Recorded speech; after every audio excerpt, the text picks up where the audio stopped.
Bonjour à tous. Au lendemain de cette annonce de la santé publique de fermer les 4 MRC du nord de la Naudière, je pense que c'est un bon moment pour vous expliquer vraiment à tous qu'est-ce que ça implique, qu'est-ce que ça va faire dans votre quotidien.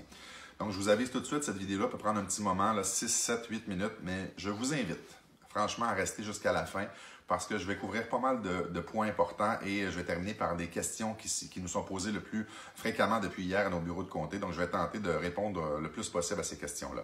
Donc, rapidement, je vais vous expliquer pourquoi on fait ça, comment on fait ça, c'est quoi les exceptions, en pratique, ce que ça va faire dans votre vie et questions-réponses, comme je le disais, pour terminer. Donc, pourquoi?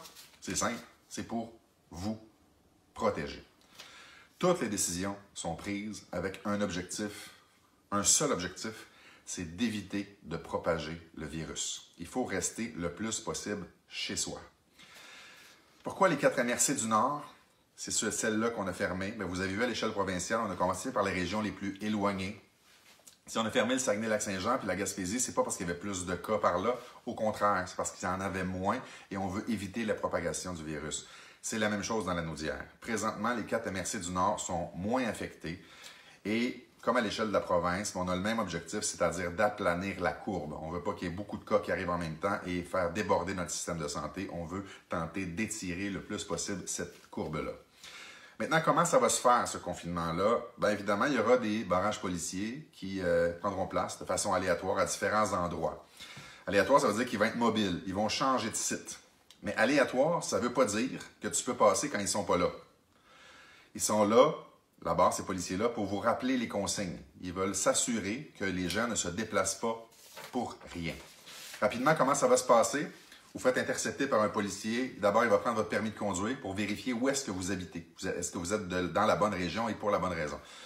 Deuxième chose, il va vérifier avec vous si vous avez ou non des symptômes de la COVID-19. Si c'est le cas, il va vous retourner immédiatement à la maison. Si ce n'est pas le cas, là, il va vous demander pourquoi vous vous déplacez. Donc, est-ce que c'est parce que vous êtes un travailleur service essentiel ou c'est parce que vous avez besoin, vous, de services essentiels ou parce que vous êtes un travailleur humanitaire où vous allez porter des denrées pour un organisme communautaire ou pour des parents âgés qui ne peuvent pas sortir de chez eux et qui sont dans la région voisine. Donc, ces policiers-là vont faire ce court questionnement-là pour réussir à savoir si vous vous déplacez à tort ou à raison. Si le policier juge que vous vous déplacez à tort, il va vous retourner chez vous. S'il estime que vous vous déplacez pour les bonnes raisons, il va vous laisser passer. Je vais revenir tantôt pour plus de détails, là, comment ça va se faire là, exactement. Peut-être d'autres points aussi à savoir au niveau des exceptions. Je vais parler rapidement là, des services essentiels. On va séparer peut-être deux notions, là, les services essentiels et les besoins essentiels. Donc, service essentiel, c'est pour les travailleurs. Vous êtes des travailleurs de service essentiel, vous travaillez dans une des entreprises qui est reconnue dans la liste des services essentiels. Vous êtes un employé d'un hôpital, par exemple. Bien sûr, vous pouvez continuer à aller faquer vos occupations, travailler dans le réseau où est-ce que vous travaillez normalement. Au niveau des services essentiels, des besoins essentiels plutôt.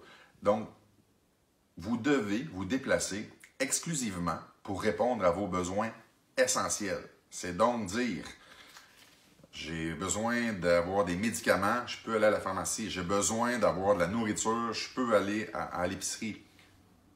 Ou j'ai des rendez-vous, j'ai un rendez-vous officiel avec un médecin, par exemple, pour la santé de mon fils ou de ma fille. Évidemment, vous pourrez y aller, même s'il n'est pas dans votre région. Il n'y a pas de problème, c'est des besoins essentiels. Vous vous déplacez pour des causes humanitaires, comme je le disais tantôt. Vous allez aider un proche qui peut pas, parce qu'il est en quarantaine, parce qu'il revient de voyage, ou parce qu'il a plus que 70 ans et il a besoin de médicaments, il a besoin de nourriture. Vous pourrez aller lui porter sans problème. C'est des raisons essentielles. Mais pour toute autre raison, malheureusement, on doit rester chez nous. Je pense que la consigne à se rappeler, c'est qu'idéalement, là, si on pouvait tous rester chez nous, dans notre maison, ce serait l'idéal pour stopper cette contagion-là. Deuxième option, il faut réussir à répondre à nos besoins dans notre ville, dans notre village, dans notre quartier immédiat. Donc, l'épicerie chez nous, la pharmacie chez nous, oui, elle va coûter un peu plus cher, mais on n'a pas le choix en cette période-ci. C'est là qu'il faut aller. Si je ne peux pas trouver ce que j'ai besoin, peut-être la ville voisine dans la même MRC serait la deuxième option. Et pas l'idéal. L'idéal, c'est la première option. Puis à la limite, si on ne peut pas trouver dans notre MRC, bien dans une des 4 MRC du nord de la Naudière, vous allez pouvoir circuler. Mais je vous le répète, c'est pour des besoins essentiels. Donc, vous habitez Joliette, vous voulez venir acheter du poulet dans Montcalm, ben, vous pouvez le faire. Mais ça se peut que le policier qui vous interpelle vous suggère qu'il y a du poulet à Joliette, donc de retourner à Joliette. Parce que, bon, de se nourrir, c'est essentiel, mais de se nourrir nécessairement à un endroit précis, pas sûr que ce l'est toujours, mais ce sera au bon jugement du policier qui va vous interpeller. Maintenant, peut-être rapidement, au quotidien, ben, pour la majorité d'entre vous, ça ne changera pas grand-chose. C'est-à-dire qu'on est déjà confiné à la maison, que les frontières entre les MRC, entre la partie nord de la Naudière et la partie sud soient fermées. Pour vous, si vous restez à la maison, comme le premier ministre vous le demande depuis quelques semaines, ça ne va pas changer beaucoup de choses. C'est juste votre ravitaillement, juste de vous ravitailler tout près de chez vous. C'est le seul point que ça va changer. Si vous êtes un travailleur des services essentiels, oui, vous aurez à passer par les points de contrôle pour vous rendre à votre lieu de travail, votre objectif. Mais autre que devoir passer par le point de contrôle, ça ne fera pas beaucoup de changements. Maintenant, rapidement, peut-être les questions les plus fréquentes qu'on a reçues depuis 2 jours. D'abord, au niveau des épiceries ou pharmacies, comme je disais, sur mon territoire, est-ce que je peux aller à la MRC voisine? Est-ce que je peux aller dans la ville voisine d'abord ou dans la MRC voisine? Je vous ai répondu tantôt. La réponse, c'est oui.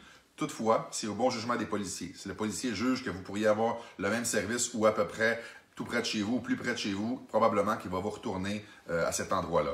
Deuxième chose, visite humanitaire. Est-ce que je peux aller porter des provisions à des gens qui sont confinés hors de notre région, particulièrement dans une des régions, par exemple, là, des 2 MRC du sud de la Naudière? La réponse, c'est oui. La raison, c'est pour une cause humanitaire, donc ce sera accepté. Le policier va vous laisser passer. Au niveau des villégiateurs, un villégiateur va venir ouvrir son chalet parce qu'il craint des inondations.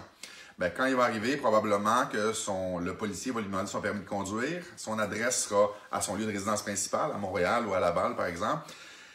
Est-ce qu'il va le laisser passer ou non? Possiblement. Ça va dépendre pourquoi il veut aller à son chalet. Si effectivement il est dans une zone inondable et qu'il y a des risques d'inondation et que pour la sécurité publique, il souhaite aller chez lui, le policier devrait le laisser passer. Mais ça va être encore au bon jugement du policier. Toutefois, si c'est juste parce qu'on va être prête pour l'été, le policier va le retourner chez lui.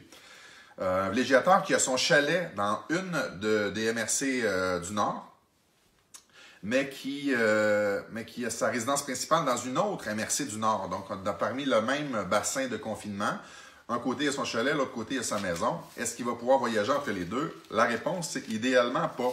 Reste chez toi. Puis si tu décides de t'en aller à ton chalet, ben, le policier probablement va te laisser passer, mais il y a de fortes chances qu'il te demande d'y rester au moins 14 jours. Si tu t'en vas là-bas, tu dois y être confiné. Donc, c'est probablement ce qui va se passer. Maintenant, un villégiateur qui habite, par exemple, Montréal, mais qui a décidé de s'en venir avec sa famille pour habiter à son chalet le temps de ce confinement-là. Il s'est dit, moi, je vais être mieux chez moi à Saint-Donat ou je vais être mieux chez moi à Joliette pendant ce confinement-là qu'à Montréal. Bien, évidemment, il a le droit de le faire, c'est chez lui. Cette personne-là, par exemple, travaille dans un service essentiel, travaille dans une épicerie à Repentigny, donc dans la portion sud de la Naudière. Est-ce qu'il peut revenir chez lui le soir? Parce que n'oublions pas que la première chose que le policier va lui demander, c'est son permis de conduire, sa preuve de résidence. La preuve de résidence ne sera pas à son chalet, va être à Montréal. Oui, le policier va le laisser passer parce qu'il se déplace pour des raisons de travail, parce que c'est un employé des services essentiels. Donc, ils vont le laisser passer. J'espère avoir répondu à la majorité de vos préoccupations. Je vous invite, je sais que cette vidéo-là a été longue, mais je vous invite à la partager en grand nombre. Je pense qu'elle pourra répondre à une majeure partie des préoccupations de nos citoyens. Et en terminant, j'ai envie de vous dire, en fait de vous rappeler qu'il n'y a personne qui fait ça de gaieté de cœur présentement, mais que tout le monde doit contribuer si on veut vaincre cette pandémie-là. Puis savez-vous quoi? Si tout le monde fait son effort, je suis convaincu qu'on va y arriver. Ça va bien aller.